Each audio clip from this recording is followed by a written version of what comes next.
Hey guys, welcome back to Control Z Crypto. So I've got a bit of a different video for you today. We're not going to be looking directly at spreadsheets and trying to work out how long ROI apps are going to last.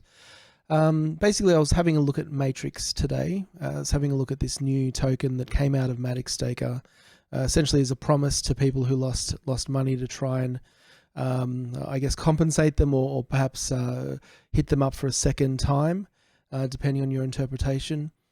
And I also received some other requests in the past to have a look at other apps like Baked Beans and Drip and others that are more token based and kind of different from these other ROI apps that we've been looking at. And while I was having a look at this today, I kind of had a few thoughts and came to a few conclusions about how I essentially assess value in tokens, generally speaking. When I look at things like Matrix, when I look at things like Titano and Libero and Baked Beans and Drip, essentially I reach very similar conclusions. And I think that just talking about that and letting you know where my thoughts are and kind of how I do that value assessment and that profitability assessment might help you guys to kind of work out whether these are worthwhile investments and whether you're going to make money in them. So look, I haven't, this is going to be more of me talking video, not me showing too much, although I will kind of look things up when I want to make things clear. So I actually thought about this and wanted to expand it out into a more formal education video, but just time constraints and things, I think it's probably better just to get the information out there. And I think for a lot of people, it's taken me a while in crypto to kind of understand all of these things and to try and develop my understanding to the point where this kind of makes sense. But I think back to when I first came in and when you're confronted with all of these things that are very complicated, it's kind of difficult to understand what's going on. So I think this would be what I'm going to say today, or talk about today, is going to be of benefit to a lot of people who, even if you've been in crypto for a while or in DeFi for a while, you may not have thought about things in this frame and this context. And so I think it's probably going to be useful information regardless of whether there's kind of pretty graphics or anything accompanying it.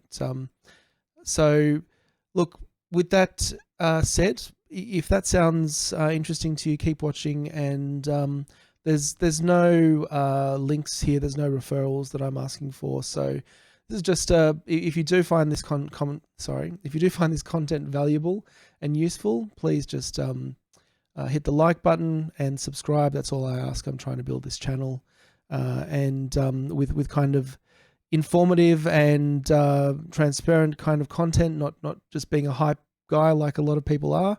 And if you value that, then please hit the like and subscribe button and help me grow the channel. So standard disclaimer at this point that I'm not a financial advisor and I'm not giving financial advice here. Please do your own research. What I'm trying to do is help people understand how DeFi works and how crypto works. And look, I'm also not an economist and I'm not a professional finance guy by any stretch of the imagination. So if I use terminology that is incorrect or could be better phrased, then by all means let me know. And that's not intentional. I'm not trying to mislead people or anything. I'm just doing the best with the information I have. So let's go. As I said, this is not scripted, so I'm going to be talking off the top of my head a lot of the time here. But what I want to start with is just something that you guys might already know about, or some of you might already know about, and you may know about it, and you may not think it makes a difference, but or you may not really be aware that this is a real difference. But that's the difference between a coin and a token, because for me this is really critical, and as we kind of get into this, it'll have a little bit more of you'll see the repercussions, right?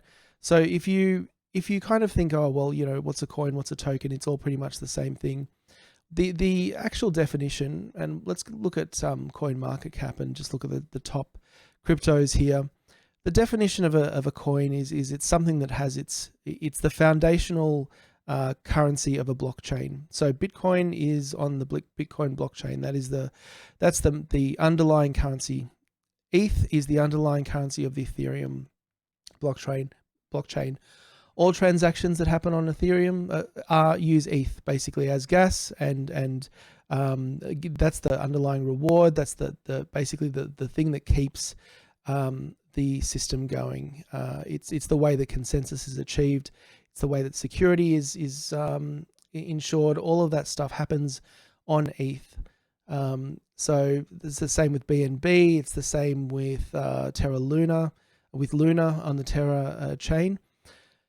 But you know, when you look at something like this, you can't really tell if you're fairly new what's a coin and what's not a coin. So Tether, for example, is a token and not a coin. It's a token that sits on various blockchains. I think it sits natively on Ethereum, but it's on other blockchains as well. USD Coin is another token that's called coin, but it is actually a token. And as you go down this list, you'll see more and more tokens that are there, and fewer coins, generally speaking. And if you click on, let's click on Tether, for example, it can be difficult to work out what is a coin and what's a token. But if you just do a quick search for ERC, you can see somewhere along here it'll mention that this is it's an ERC20 token. Surely it will. No, if it doesn't, well, there you go. It's even harder to work out. But if you look at something like DeFi Llama, click on chains, it'll give you a list of all of the actual blockchains and their native tokens, and anything not on this list is a coin. So these are the top ones. You can look at the top ones by total value locked. And you can see Ethereum has more than 50%, then Luna, then BSC, Avalanche, Solana, Phantom, Tron, Polygon, and all of the rest of them. So what's the difference? So you might think, well, okay, so a coin is that, a token is that. What's the difference fundamentally? It's all just kind of crypto. Well, I think the difference is important when you think about value and you think about where value comes from. So I'm going to look at you can take any as an example, but let's take a generic coin, right? A blockchain that's built on that coin. And where does the value come from? So you have, say, Ethereum, and you have a few kind of market-based forces that determine the value of that Ethereum. So people can purchase Ethereum and in essentially exchanging Ethereum for real money, that Ethereum grows in value, and it does that because of a market-based economy on an exchange. For example, you go to Binance, you go to Coinbase, and you can exchange US dollars, Australian dollars, whatever, for Ethereum, and there's a market-based there that gives it value. So it also has an inherent value as well because it is the coin of the chain. And so every transaction that happens on that chain, basically a cost is paid, a fee is paid, and that fee goes back to, depending on the chain, whoever maintains the consensus system on that chain. And if it's proof of stake or if it's proof of work, you know, that could be a miner, that could be a node, that could be people who are staking that coin. So they essentially, some of that fee gets distributed among the consensus mechanism, and some of it is mined. So there is a value underlying a coin because all of the things that happen on that network are driven by that coin. And if you look at, again, on DeFi Llama, if I can find it, I think it's sorry, I'm crazy. It's in total value locked there. So yeah, so all of the money that is on Ethereum, this is for example, total value locked is not the value of the coin. Like if you go on an exchange and you look at what the price of Ethereum is, the total value locked is the amount of money that is actually in DeFi protocols on that blockchain, and that is the money that is moving around. It's invested all over the place, and there's transaction fees being paid on that. So that's the total value locked is a really good indicator of the value of that chain. Okay, so there's a definite value to these coins based on their utility within the chain. So now let's look at tokens. So we'll take the ERC20 token as an example. So ERC20 is an Ethereum standard for tokens, and any blockchain that is an Ethereum virtual machine, an EVM, is basically a copy of Ethereum. Terra is not one, but BSC is one. Polygon is one. Phantom is one. Solana is not. Cardano is not, for example. But taking any chain that is an EVM uses that ERC20 token standard.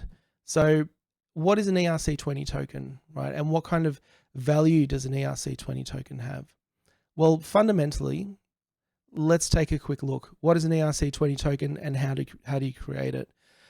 How to create an ERC20 token is really simple. It takes about 100 lines of code, and underlying that is basically some variables that you can change. The total supply of the coin, C/I said the coin, total supply of the token, the balance of, transfer from, basically functions within that you can configure to the token.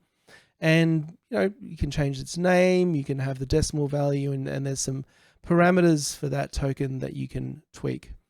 So an ERC20 token, anyone can create it. It's as easy as cutting and pasting a piece of code and putting it on the blockchain. Basically, you can do that by paying some say ETH or Matic or whatever for the blockchain you're using to get that on there, and then all of a sudden you've got an ERC20 token. And it's for this reason, I would say that in my calculations, if you're looking at ERC20 tokens or any token that's not a coin, its base value is 0. It has no fundamental utility. It has no fundamental value, and it really doesn't matter what you do with these parameters, whether your total supply is high, whether your total supply is low, whether it's deflationary and you're burning tokens. Like, none of that matters. It is a zero value thing. It's just something that you create. You can create a token on a blockchain. That token has some rules that it follows, but fundamentally it has no value. So I think it's important to recognize as a starting point, when you are looking at a token, it is not something that has any inherent value. And I think you can say that regardless of what it does, regardless of how it's coded, because it really can't have value apart from what is put into it.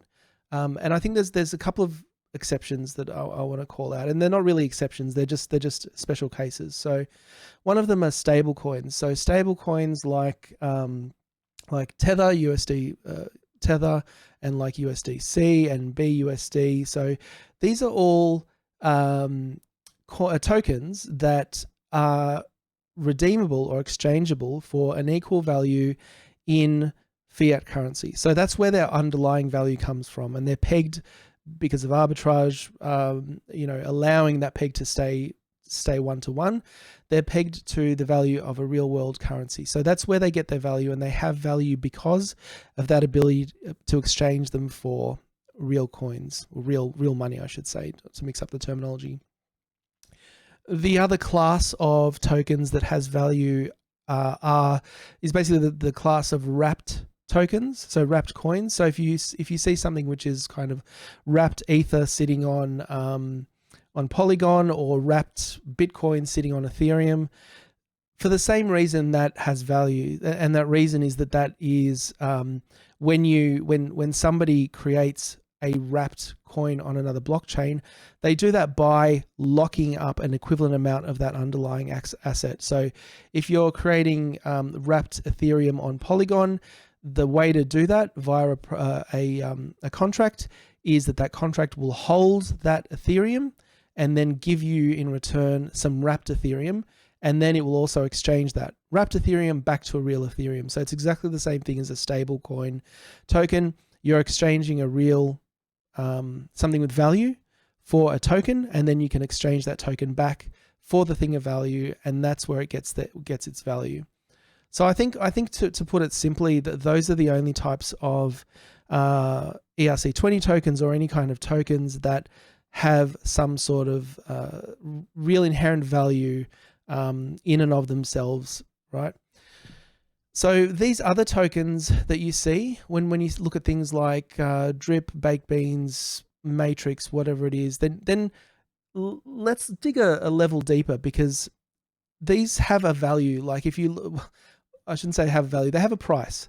So if you go on a swap site and you want to buy some Titano, you can swap it for currency, and it has a price attached to that. So what is that price? How does that relate to value? And I think the way to understand this, or at least understand the way I interpret where that value is coming from, is to look at really how that exchange happens. Because so let's follow the matrix example through. So matrix is this token that is created by the creators of Matic Staker. And so let's see how much it's worth and how we can determine its value. So we've got this number of Trixx in the vault. We've got a total staked amount of 537, and the value of that is 93,000, right? So, and say what happens when I want some Trixx, right? I'd go to the swap site, and this is going to take me to QuickSwap, and I can exchange Matic for Trixx. And you know, at this point, note this this disclaimer saying, hey, reminder, anyone can create an ERC20 token with any name. It's you know, it's warning of a scam here. You make sure you're adding what you think you are adding, but it's also, you know, basically just remember that anyone can create these things. They're not special. They don't have inherent value, right? They're just a token. They are a representation. You know, they mimic the function of a coin. They can act as currency, but you can just create one. They don't have any value. Okay. So there's an exchange that happens here, and Matic for Trixx. So if I want to spend my Matics and get some Trixx, then I can do it like this. But I think this is really the key to the whole thing. And as I was thinking through this today, it really hit me that this is the key to the whole thing. Because how does this exchange happen? Well, there are liquidity pools for any currency pair, and we can even have a look at the liquidity pools on QuickSwap. And if you don't know how a liquidity pool works, I would suggest doing some research. I'm not going to really go into it in a lot of detail, but I'll give you a high level. If you do want any more, if any of what I'm talking about today kind of piques your interest in terms of getting a better understanding of how DeFi works, I would suggest checking out a YouTube called Whiteboard Crypto. They're quite large. They've got almost 700,000 subscribers, but they do really good videos explaining a lot of the fundamental concepts of crypto. And in really understandable kind of bite-sized format. And I would recommend you do what I did and basically spend an afternoon just binging these and really building your understanding of DeFi and crypto in general, understanding how everything works. So QuickSwap is, and this is because, well, when you're talking about exchanging let's say tokens or coins and tokens, there's a fundamental problem here, right? This is a decentralized blockchain. There's no one kind of in charge. We're not talking about exchanging them on a exchange like Binance or whatever. So there has to be a mechanism for people to exchange these coins and these tokens. And the way that it's done is pretty ingenious, using these liquidity pools. And basically, when you add liquidity to a pool, or when you help put value into a liquidity pool, you're essentially putting an equal amount of one coin slash token and an equal amount of the other coin slash token in a pair, so that when someone exchanges them, it uses up some of the liquidity in that pool. So it takes out, say I want to exchange Matic for Trixx.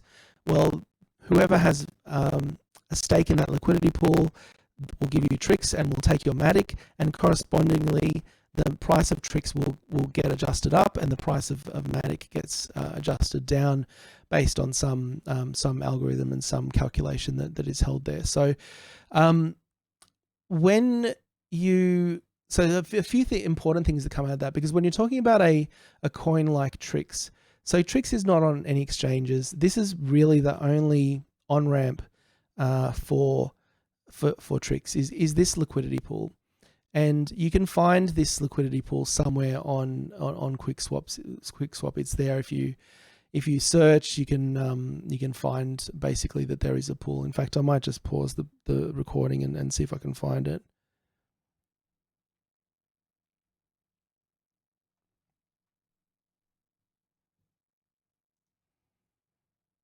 Okay, here we go. So yeah, I found it. I couldn't remember where to find it. It's under the charts section.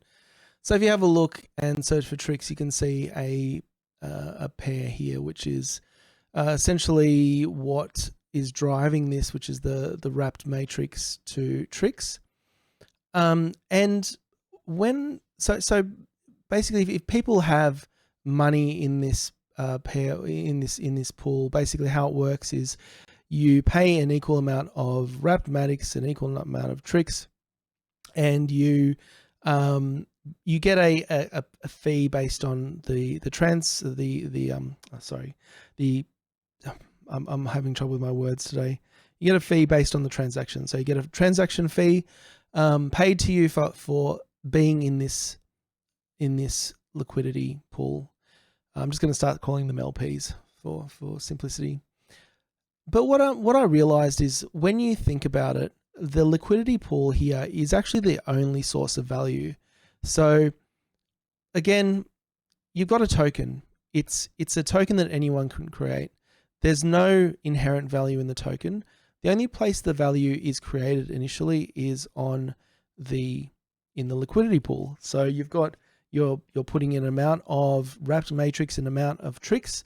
Presumably the devs have done that up front, and they've set the initial price. They've said, well, if we put in a certain amount of money, X amount of money in the liquidity pool of Matic, then equivalent amount of Trixx, we've set the price, essentially set the base price of the coin.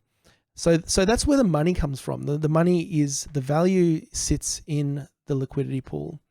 And so if you imagine, let's go back to Matrix. And so it really doesn't matter what you're talking about, whether you're talking about Matrix or Titano. It's fundamentally the same, or baked beans or drip. You've got a token, and that token has no value, and it's important to recognize it just has no value. The value is all in the liquidity pool. And when somebody buys that token, they essentially say, I'm trading Matic for Trixx. I go to QuickSwap, which kind of engages that liquidity pool. It exchanges my Matics for Trixx, and now the balance of Matics and Trixx in that liquidity pool has changed, and the transaction's gone through, and now I have Trixx, but the value is all still sitting in that liquidity pool. Because the token that I have is not of any underlying value, if you think of it that way, but it does have a price, right? And so this is why when you go to a site like Trader Joe, right, and you have a look at their liquidity pools for an investment, and you think, well, wow, these ones are paying a really high APR. And the reason is that we're talking about tokens, and essentially what's happening is that the people in the liquidity pool are holding all of the risk for that token. Again, that's the only source of value. That's all of the risk is held inside that liquidity pool. And so if you think about it, the natural way for these the economy of these tokens to work really is that the value flows out of them. So you imagine kind of this push, this economic the force behind it, because you have a zero value underlying asset, and you have value sitting in the liquidity pool. So the incentive is there just to suck that value out of the liquidity, out of the token, and exchange it for the corresponding token in the pair that retains the value. And that's why all of these tokens that are not bound to something external, so that they're not exchangeable for a coin or they're not exchangeable for fiat currency, is constantly to devalue to zero, right? So that's why these rates are so high, because you get compensated in essentially more a second order of in most of these cases you get compensated in a second order of token, and then you've got to sell that token to make up for your losses in the first token due to impermanent loss. So it's a kind of a flow out of the system constantly, because you just have these zero value tokens, and all the value is held in that liquidity pool. Okay, so that gives us a little bit of a frame to think about these tokens. And now let's have a look at Matrix and how it works, and kind of try and apply that frame to an actual token and see what happens and where it takes us. So I'm going to look at the Matrix white paper, and not in too much detail, because I'm not here to critique this particular coin, because as I said at the start, they are all pretty similar to me, and the bottom line is pretty similar. So basically how it works, you buy tokens, or you get given tokens in an airdrop, and you deposit the tokens, and there's a fixed return of 2% daily. Your initial deposit is locked, and every day you're rewarded with the value of your deposit. Okay, and then there's a tax system. There's different plans. This is all very similar if you're familiar with ROI apps. This is an ROI app. If you look at the audit, it will also call that out in the same way. Hey, this is an ROI app. There's no value being created in the system. And again, just to go back to coins versus tokens, there is no value being created in tokens. It's something that is really important to understand, in my view, to understand that there just cannot be value created in this way. The way that value is created is in crypto is from things like transactions and having an underlying DeFi kind of ecosystem. And that's why the more, let's go back to, I'm sorry for the digressions, but going back to Trader Joe, when you look at the lowest APRs, you find that they are among stable coins. So this is a bad example because it's gone to kind of zero APR. But if you look at, you're going to get the most real value out of stable coin pairs. If I take, say, USDT, USDC, and I look at the APR, that APR is actually going to be real, because that APR is coming from actual value that's being produced. How is that value being produced? Well, you're putting money in a liquidity pool. When people want to exchange one token for another in that liquidity pool, then you get a percentage of the transaction fee for that pool. So there is a creation of value that is coming out of that function, right? There's a creation of value that's coming out of that transaction, that service that's being provided, and you're getting a cut of it. When you look down to the highest percentage APR, yes, you are also getting that transaction fee. You're also providing that value, so you get compensated, but you are taking on all of the risk for that underlying token. And that's why they're trying to compensate you for that with his 1,035% APR, which in my opinion is probably not going to come close to compensating you. Generally speaking, I haven't investigated this one in particular. So when you look at Matrix, there's no value being created here. It's a ROI app, essentially very similar to the way these other ROI apps work, but kind of 1 degree removed if you imagine it. So you buy Trixx, and the value of your purchase goes into the liquidity pool, because the value of Trixx goes up when you buy it. So the value of Trixx goes up, the value of that liquidity pool goes up by a corresponding amount, and that liquidity pool holds all of the value of Trixx. And you have to remember that and imagine, conceptualize it in that way, because there's no other value of Trixx to be had, especially Trixx. This is not on any exchanges. There's no arbitrage. There's no other kind of market forces. It's just the liquidity pool that is providing that underlying value when you sell your Trixx. So that value of the pool grows when people deposit Trixx, and it shrinks when people take Trixx out. And you might notice at this point that we are very similar in model to what we've been looking at when we've been looking at these ROI apps, because when you deposit money into an ROI app, it builds up the contract balance, and then when people withdraw, it takes that money out of the contract balance until it's basically the contract balance is worthless. And you have a similar kind of model when you're looking at these all of these other coins. And so this is Trixx, Matrix.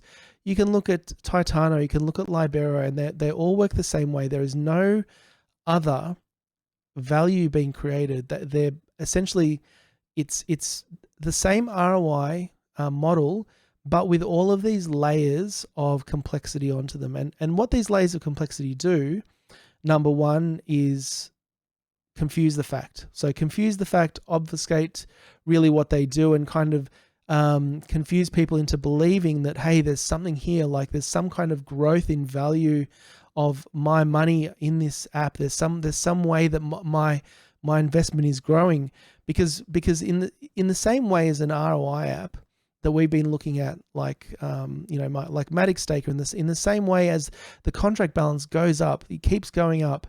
It looks like it's very profitable, but as soon as people start withdrawing, the ability of the contract to pay you is going down. And that kind of works a little bit differently when you're talking about tokens versus ROI apps with a underlying coin as its basis. Because what happens with the coin is, so for Matic Staker and Multimatic, the contract goes to zero and you can't pay it, and it can't pay you anymore, because that underlying coin is fixed at a certain value, and when that value is gone, it's gone. The way that these work is that the value of the coin goes down. So if people sell, the value of the coin goes down until it's effectively zero, and it may well just hit zero. But the outcome is the same, because you just devalue that coin to the point of zero. And it doesn't matter if it's a deflationary coin or token, if it's a inflationary token, limited supply, you burn it. It doesn't matter. All of this is just extra steps. It's the same Ponzi ROI scheme with extra steps. Like the economics of the token and how this works is pretty much identical. And it may have the effect of extending out how long these things last. And I think Titano has been going now for several months, probably at this stage 3 months, maybe even 4 months. And that's because most people seem to be hanging on to their Titano tokens. But if you imagine this ROI basically compounding, so I don't even know where the ROI is. Yeah, here we go. Let's take a look at the calculator. If you put in, say, $1,000, and in 90 days, in 3 months, that $1,000 is now worth $5,440. Remembering that no money is coming into this, in the same way as these other ROI Ponzi schemes, no other money is coming into this. So what happens? Well, as soon as people start selling, same as these other ROI apps, instead of like with the Matic based ones where the contract balance drops to zero, instead of the contract balance changing, you still have that liquidity pool. And what happens is the token price drops down to zero. It's essentially the same. And the only way that this keeps up is that new investors keep coming in, and older investors don't sell. Because when people do sell, the price starts dropping. And just slide this out to a year scale. Imagine if you put in, sorry, this didn't even calculate. If you imagine putting in $190 at the beginning of the year, and then at the end of the year, you're supposed to have almost $1 million. Actually, I'm not even looking at the right one. I apologize, but the numbers don't matter. End of the year, you have $183,000 from an initial investment of $190 with no extra money coming onto the contract. It's not like Titano in the background is lending money to make actual money that then gets paid back to you. This is all a Ponzi scheme with extra steps. And this, you need to understand this. There's no underlying value of this. It's all just the same thing repackaged. Take a look at Matrix. Same thing. You basically, in fact, the layout is very similar to the initial Matic staker, or kind of fundamentally the same. That you put your money in, you get this 2% daily, and as long as people do not exchange that underlying token back into Matic, well, fine, that the value stays high, because the value is stuck in that liquidity pool. The liquidity pool is what determines the value of the token. So for as long as people just kind of keep repeating this process and holding on to their tokens, then it retains the value.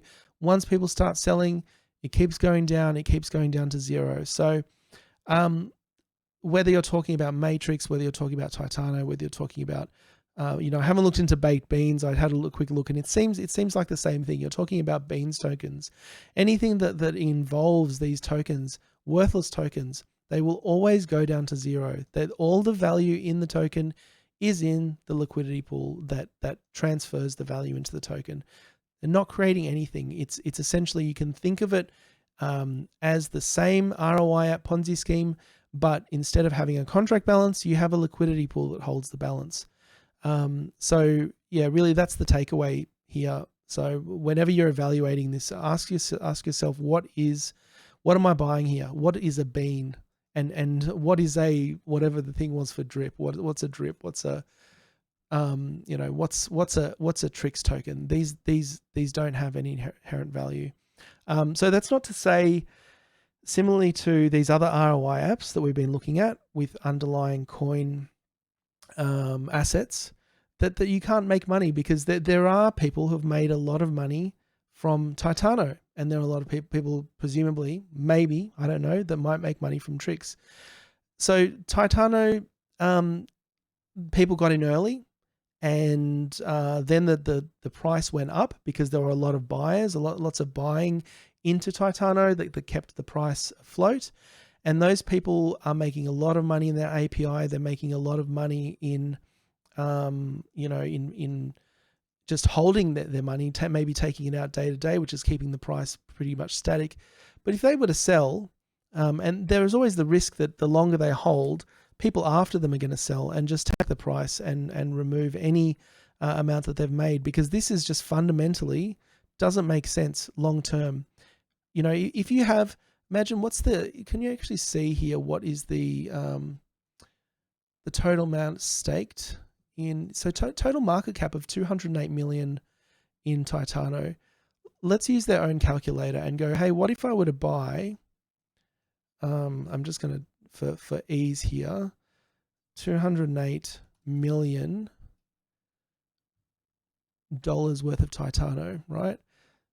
Let's just, so that's today. There's $208 million. So in a year's time, that the amount they owe on that is going to be, and I have to think about this in million, $38 billion. Now this is just not real. This is not real, and it's not real because it's coming out of this token price. So the risk here is very different than investing in an ROI app on something like Polygon. And that's why I like the ROI apps that use an underlying coin asset, because they're predictable. So if I were to put money in Titano or in Matrix, I'm really gambling on the price, on the amount of people who don't understand how this works. I'm gambling that people buy and other people don't sell. So you're essentially gambling on the fact that people are going to be irrational. And it seems like Titano, there's a lot of hopes and dreams there, and a lot of people are being very irrational. Right? So they're saying, oh, if everyone just holds, and in fact, I'm on the Titano Reddit group, and someone said this today in a comment, and it just blew my mind. They said, like, if we all hold, we're all going to get rich together. But that does not make any sense because there's no value in this asset. If everyone sells, the price just tanks, and it tanks faster than its rate of than that its ability to keep up. It's going to go to zero well before people have taken their value out of it. In the same way that the ROI apps that we look at are going to do the same thing. So that's the reason I don't touch any of these. I don't touch that. I did get into Titano before I kind of was critical about this and understood how they worked, and I managed to sell at a slight profit, and I'm happy about that because I was looking for ways to get out kind of almost immediately after I realized how it worked. And I wouldn't touch Titano, I wouldn't touch Baked Beans, I wouldn't touch Drip Network, I wouldn't touch Matrix, because none of them make any sense. And the reason why I look at these other ROI apps, the ones on Matic, the ones on AVAX, is because the coin has an underlying value, and you don't need to worry about the value. So I don't need to worry about what the price is and trying to make calculations based on things that I can't control. So I can't control what the price of Trixx is going to be. I don't know whether people are going to buy into Trixx. I'm not going to take a gamble into a entirely new token and say, well, I hope other people buy this, because if they don't, I just lose. And there's no amount of modeling, there's no amount of analysis you can do. It's literally going to the casino and dumping money on the roulette wheel. There's no it's as risky an investment that you can get. Whereas you look at something like just take any example, Multimatic. That basically you go to Multimatic, that the price of Matic is always going to be the same. You can work out how long this is likely to survive, because you have pretty much all of the information. It's all there in the contract. It's all there in the audit. It's all there on the page. You can work out how long it's going to survive. What you don't know is how much money people are going to put in, for sure. But you can mitigate for that risk. You can control that risk. And at the end of the day, you know that what you're going to get out is a certain amount of Matic, and it's going to be a calculated risk. So this is a calculated risk. Matrix, Drip, Baked Beans, Titano, completely uncalculated risk, and is a very reckless investment in my opinion. I mean, you might take an approach where you go into 24 of these with a small investment, and maybe you kind of go to the moon with one. That's very possible, and that's one way of doing things. That's not how I do them, and that's why I stay away from all of these token-based Ponzi schemes. So I think that's about all I wanted to say, and all I had to say in this video. As I said, look, I in future I might kind of repackage this into something that's a little bit more formal and a little bit more logical. I hope you're able to follow along to what I'm saying, and it was informative. And if there's anything that I said that didn't make sense, or if you disagree with anything that I said, again, this is my opinion. This is not, I'm not an economist. I'm not an expert in any other way, except that I've spent a lot of time looking at these and thinking about them. So I'm happy to be corrected if I have made some false assumptions. I'm really happy to kind of issue a correction or or respond in the comments. But apart from that, if you've gotten some value out of this, please like and subscribe, and I'll see you in the next video.